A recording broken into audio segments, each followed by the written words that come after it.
چہرہ ہے کہ انوار دو عالم کا صحیفہ، آنکھیں ہیں کہ بحرین تقدس کے نگی ہیں، ماتھا ہے کہ وحدت کی تجلی کا ہے ورق، عارض ہے کہ والفجر کی آیت کے امی ہے، گیسو ہے کہ واللیل کے بکھرے ہوئے سائے، ابرو ہے کہ کوسین شب قدر کھلے ہیں، گردن ہے کہ برفر کے زمیں اوج سریا، لب صورت یاقوت شعاعوں میں دھلے ہیں، قد ہے کہ نبوت کے خد و خال کا معیار، بازو ہے کہ توحید کی عظمت کے علم ہے،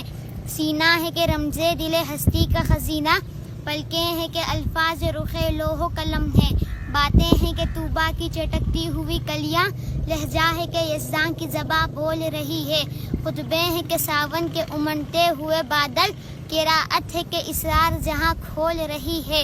یہ دانت یہ شیرازہ شبنم کے تراشے، یاقوت کی وادی میں دمکتے ہوئے ہیرے، شرمندہ تاب لب دندان پیغمبر، حرف بسنا خوانی و خامہ بسریرے، یہ موج تبسم ہے کہ رنگوں کی دھنک ہے، یہ عکس متانت ہے کہ ٹہرا ہوا موسم، یہ شکر کے سجدے ہیں کہ آیات کی تنزیل، یہ آنکھ میں آنسو ہے کہ الہام کی رمجم، کہنے کو تو ملبوس بشر اوڑھ کے آیا، لیکن تیرے احکام فلک پر بھی چلے ہیں، انگلی کا اشارہ تھا کہ تقدیر کی ضربت، مہتاب کے ٹکڑے تیرے قدموں میں گرے ہیں، کہنے کو تو فاقوں پر گزری تیری راتیں، اسلام مگر اب بھی نمک خوار ہے تیرا، تو نے ہی سکھائی ہے تمیز من و یزداں، انسان کی گردن پہ صدا بار ہے تیرا، کہنے کو تیرا فقر تیرے فخر کا باعث، لیکن تو سخاوت کے سمندر کا کنارہ، کہنے کو تیرے سر پہ ہے دستار یتیمی، لیکن تو زمانے کے یتیموں کا سہارا۔